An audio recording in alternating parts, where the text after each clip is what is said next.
नमस्कार, आप देख रहे हैं इंडिया 360। मैं हूं पद्मजा जोशी। इंडिया 360 की शुरुआत में हम बात कर रहे हैं उस शख्स की जो कि अभिनेता थे, सन्यासी थे, सांसद भी थे। जिंदगी के हर खांचे में फिट बैठने वाला वो सितारा आज चला गया। गमगीन होकर विनोद खन्ना को लोगों ने विदा किया।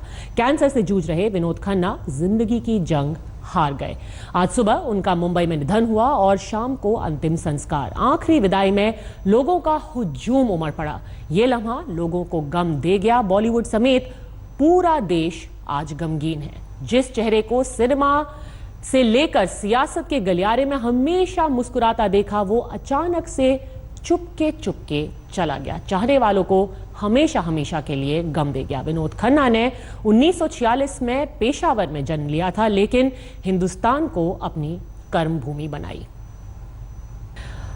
बॉलीवुड के सारे सितारे अंतिम संस्कार के लिए आए विनोद खन्ना के। उनको श्रद्धांजलि देने पहुंचे। पूरा माहौल बेहद गमगीन था। उनके बेटे भी वहां पर मौजूद थे। कई सालों तक मैं समझता हूं कि जो विनोद खन्ना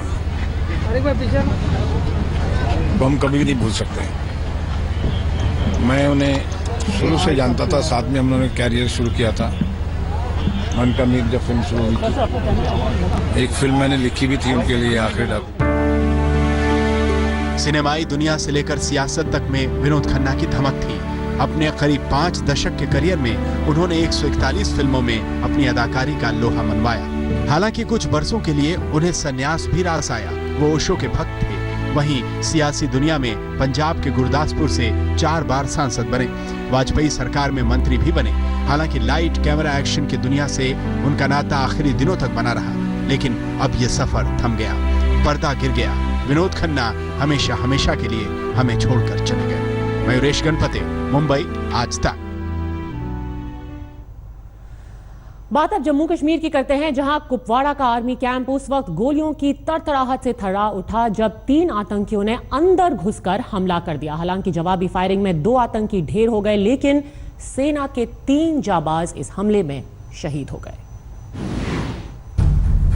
जम्मू कश्मीर के घाटी इलाके में पिछले कुछ दिनों से हालात जरूर खराब हैं, लेकिन आतंकी इतने बेखौफ हो चुके हैं कि अब कुपवाड़ा के आर्मी कैंप में घुसकर हमले को अंजाम दिया है।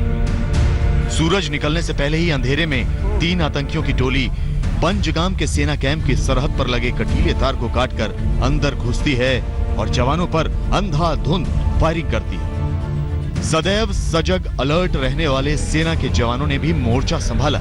हालांकि कई राउंड तक हुई गोलीबारी में सेना के कैप्टन आयुष यादव, सूबेदार भूप सिंह और नायक वेंकट रमन्ना शहीद हुए, लेकिन आर्मी कैंप में घुसे 2 आतंकियों को भी ढेर कर दिया।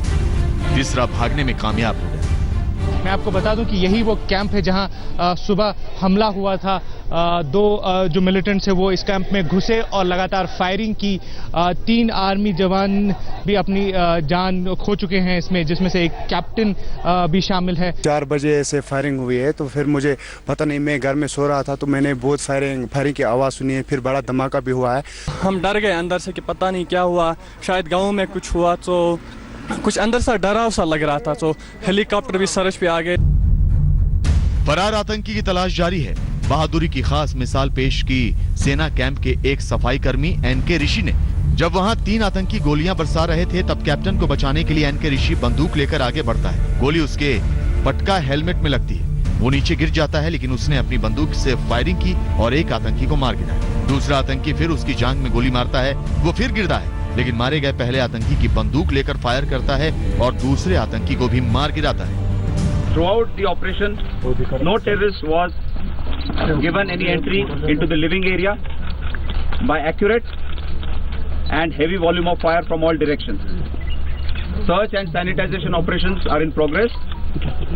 Recovery of 1 additional AK-47 indicates presence of the 3rd terrorist. In the entire operation, 2 terrorists were killed. सभी आतंकी काले पठान सूट में आए थे और माना जा रहा है कि तीनों पाकिस्तान से भारत में दाखिल हुए हैं। मारे गए आतंकियों के पास से 3 AK-47 rifle, 9 magazine, 1 Chinese pistol, 1 UBGL hand grenade, 2 GPS और 1 स्मार्टफोन बरामद हुआ है। हमला जरूर आतंकी कैंप पर हुआ, जो चिंता की बात है, लेकिन देश के अलर्ट प्रहरियों ने अपनी जान पर खेलकर आतंकियों के खतरनाक मंसूबों को कामयाब नहीं होने दिया। दाऊद के साथ शुजाउल हक ठाकुर, कुपवाड़ा, आज तक। और कुपवाड़ा के इस हमले में सेना ने अपना एक काबिल नौजवान कैप्टन खो दिया। परिवार गम में है, लेकिन गर्व भी है कि बेटा देश के लिए शहीद हुआ।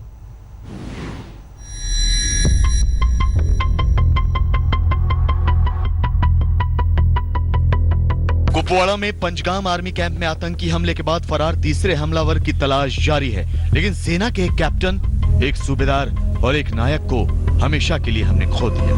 हालांकि 2 आतंकियों को भी ढेर कर दिया गया। आर्मी कैंप को और नुकसान पहुंचाने की नापाक साजिश नाकाम रही।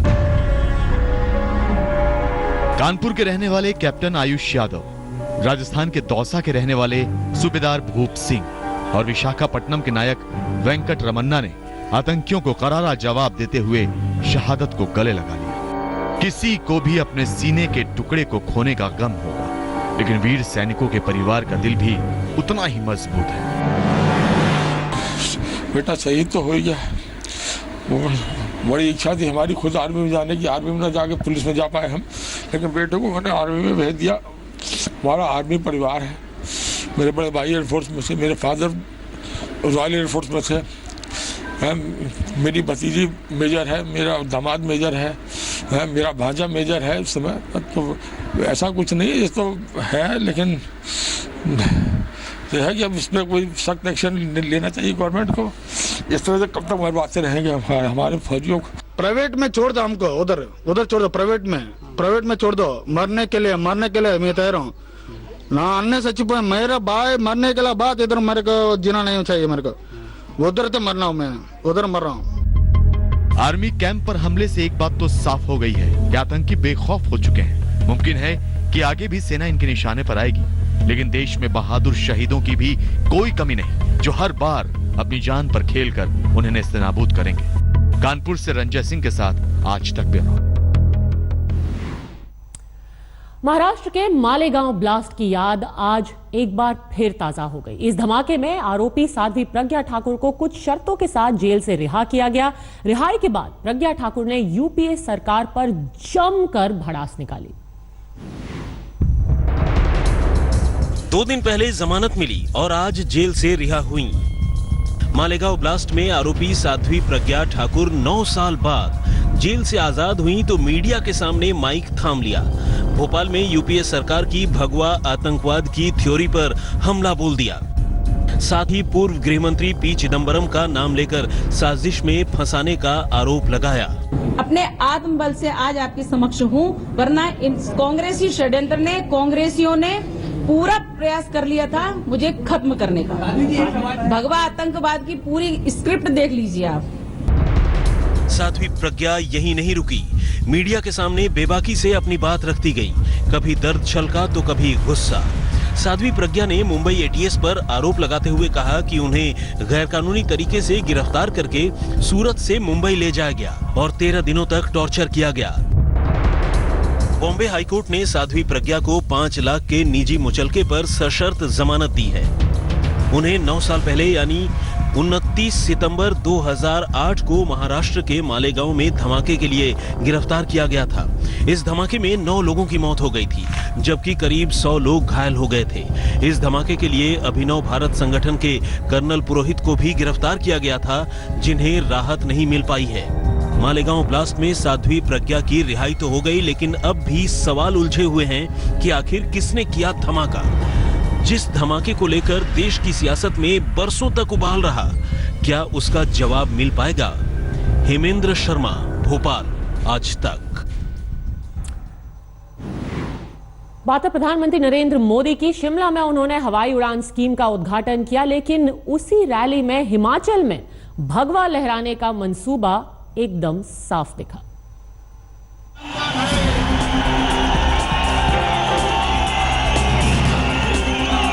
हाल में हुए कई राज्यों के विधानसभा चुनाव में बीजेपी की बल्ले बल्ले के बाद अब हिमाचल प्रदेश में भी कमल खिलाने की कोशिशें शुरू हो गई हैं। शिमला में मौका तो था आम जनता के लिए हवाई उड़ान स्कीम के उद्घाटन का, लेकिन प्रधानमंत्री मोदी ने इसके बाद हिमाचल के बदलते मौसम का भी जिक्र किया, गरीबों के सपने साकार होने का भी भरोसा दिया। हिमाचल में बर्फबारी हुई है तो हवा ठंडी चलेगी, 5-6 दिन में ठंड यहां आएगी। लेकिन अब वक्त बदल चुका है भाइयों। अब उत्तर प्रदेश की हवा हिमाचल में आ रही है। हमारे देश में गरीब व्यक्ति की एक पहचान है, वो हवाई चप्पल पहनता है। और मैंने उस मीटिंग में कहा था कि मैं चाहता हूं कि हवाई जहाज में हवाई चप्पल वाले लोग दिखाई दें। कुल मिलाकर प्रधानमंत्री मोदी ने चुनावी तैयारियों का बिगुल फूंक दिया। हिमाचल प्रदेश में 2017 के आखिरी महीनों में विधानसभा चुनाव होने हैं। फिलहाल सरकार कांग्रेस की है, लेकिन मोदी लहर के असर में बीजेपी को भरोसा है कि हिमाचल भी भगवा होगा।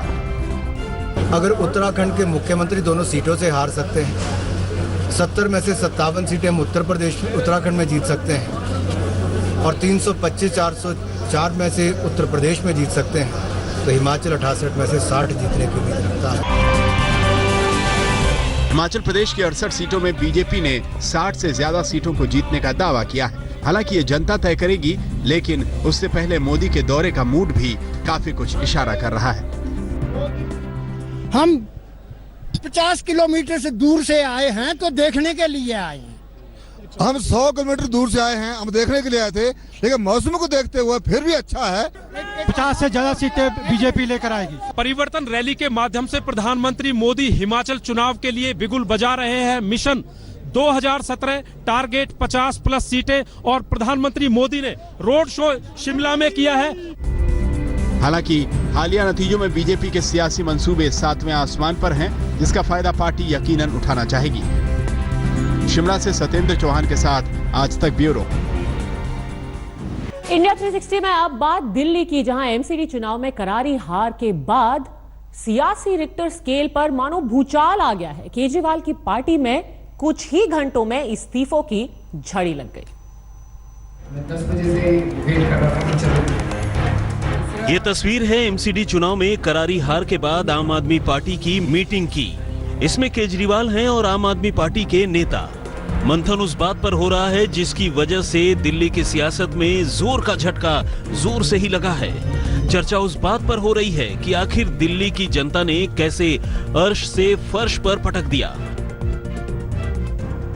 शपथ लेता हूं कि मैं कभी भी अपनी पवित्र पार्टी को और इस आंदोलन को धोखा नहीं दूंगा। आम आदमी पार्टी की चिंतन बैठक में ईवीएम को लेकर आगे की रणनीति का भी मुद्दा उठा। सूत्रों के मुताबिक बैठक में माना कि एमसीडी चुनाव में इतनी बुरी हार ईवीएम की वजह से नहीं बल्कि मोदी लहर की वजह से हुई है। वहीं केजरीवाल ने विधायकों की हौसला अफजाई करते हुए उन्हें बीजेपी से सचेत रहने की सलाह दी। एमसीडी चुनाव में औंधे मुंह गिरने के तुरंत बाद इस्तीफे का जो सिलसिला शुरू हुआ था वो गुरुवार को भी जारी रहा। पंजाब के प्रभारी पद से संजय सिंह ने दुर्गेश पाठक के साथ केजरीवाल को इस्तीफा सौंप दिया। पंजाब के जो नतीजे हैं वो हमारी उम्मीदों के खिलाफ रहे, तो उसकी नैतिक जिम्मेदारी लेते हुए मैंने इस्तीफा दिया। मैं एक पार्टी का कार्यकर्ता हूं, अनुशासित सिपाही हूं। मैं इस बात का इंतजार कर रहा था कि एमसीडी का चुनाव बीत जाए जिससे कोई नकारात्मकता न फैले। अब केजरीवाल के सामने दोहरी चुनौती है। देखना होगा कि वो कैसे अपनी पार्टी को एकजुट कर पाते हैं और अपनी पार्टी की जमीन को मजबूत कर पाते हैं। दिल्ली से रीमा पराशर के साथ आज तक ब्यूरो। आप देख रहे हैं इंडिया 360 खबर। अब उदयपुर से, जहां के छात्र कल्पित वीरवाल ने जेईई मेंस 2017 में टॉप कर इतिहास रच दिया है। ऐसा पहली बार हुआ जब किसी छात्र ने जेईई मेंस की परीक्षा में 360 में से 360 अंक हासिल किए हैं। जाहिर सी बात है, जब खबर आई तो कल्पित के घर में बधाई देने वालों का